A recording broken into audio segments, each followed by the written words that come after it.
Hi, this is Dave with AnnArborBeer.com on the road to Ashley's Westland for the first annual Brewery Throwdown. We're at the very end of round one here tonight with Michigan Brewing versus Victory Brewing out of Pennsylvania. I am here with Joe from Michigan Brewing, and we're going to talk a little bit about the brews they brought. Joe, tell me a little bit about the first beer on the list here, which is Wheatland Wheat.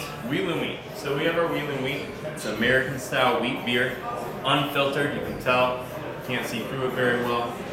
It's actually made with 65% red winter wheat, and actually one of the fun facts about that and about a lot of our beers is we get our wheat actually from a mill across the street from our brewery. Oh, really? In Weberville? In Weberville, yeah. So that's it's literally across the street. You can see it when you're sitting in our pub.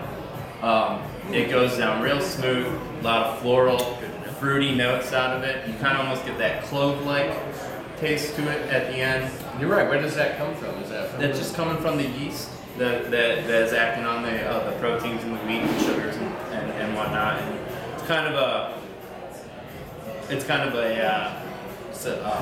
product of the normal wheat beer. You get a lot of that from wheat beers. It's coming in at 5%.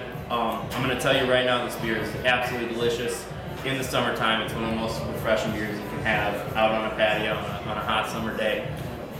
It does hold its own in January, February, March as well, though. So don't be afraid to try it, especially if you like some of the lighter beers, lighter bodied beers. For sure. So yeah, that's a year-round beer. So the next beer we have is the Superior Stout. I'm guessing named after our own Lake Superior. Tell me a little bit about that. The Superior Stout, great. It's a thick, creamy stout. You're getting the dark colors from the roasted barley, obviously. I mean, it's dark, you can barely see through it.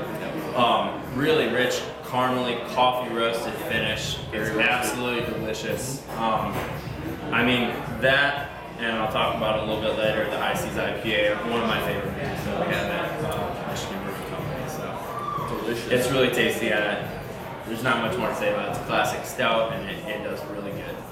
Awesome. Really well. Next one you have is Sunset Amber, which is a you can tell me a lot about that. Vienna style, American style. Yeah, not an amber ale. It's a lager. Which makes crisp, refreshing. We actually made it as an Oktoberfest back in the day, and it caught on. It was so popular that we continue making it. It's now one of our flagships.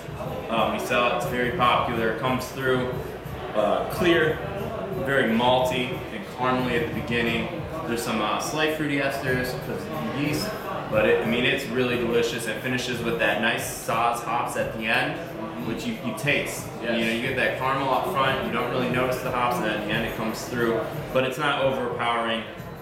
Like most ambers, you don't want the hops to come through overpowering. Yeah, because it's a lager. It does have that crisp finish. Absolutely does. It's another great beer in the summertime that will hold its own throughout the entire year. And at 5%, that's definitely like more of a sessionable beer. Absolutely. The last one is one of your flagships, I guess. Dare I say it? The High Seas IPA. I cut you off. I can't say too much. I can't say enough about this. So this is our best-selling Michigan Brewing Company beer. It's malty, it's hoppy, heavy doses of Columbus, Cascade, Warrior hops give it that citrusy floral aroma.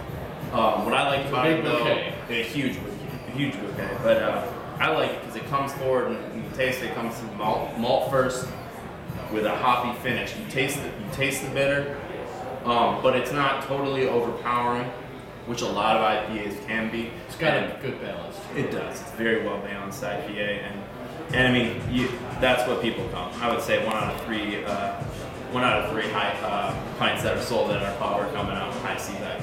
Absolutely. So tell us a little bit. Oh, sorry. Go ahead. No. Didn't mean to step on you. Tell us a little bit about then what 2012 holds for Michigan Brewing. Michigan Brewing, we're going to continue to brew our delicious flagship beers. We have a couple new beers that we tried in 2011, which should prove popular in 2012. We have a Vicious Hibiscus coming out. It's part of our base Celis beer, which is our Belgian line of beers, Celis White, Celis Grand Cru, Celis Pale Box, Celis Raspberry. Now the Vicious Hibiscus, they're all delicious. But the Vicious Hibiscus comes out, we take that Celis White, and then we drop literally hibiscus flowers in there, and it comes out like this beautiful pink fuchsia color. It's flower beer that in the best way imaginable. Are these going to be available at the pub then? They are already available at the pub, as well as our barley wine and our Russian Imperial Stout. Some of the big stuff you can only find at the pub. We also have a winter warmer on tap, which is a rye IPA, slightly less hoppy than most IPAs, but it's delicious and it cuts through. And we also are opening a pub in Fenton. Yes. In Fenton, downtown Fenton, there's the Old Firehouse. Our owner and brewer Bobby Mason is working with another gentleman, and they are going to be opening that. I believe they're supposed to open in July 2012. So sounds good. Yeah. Awesome.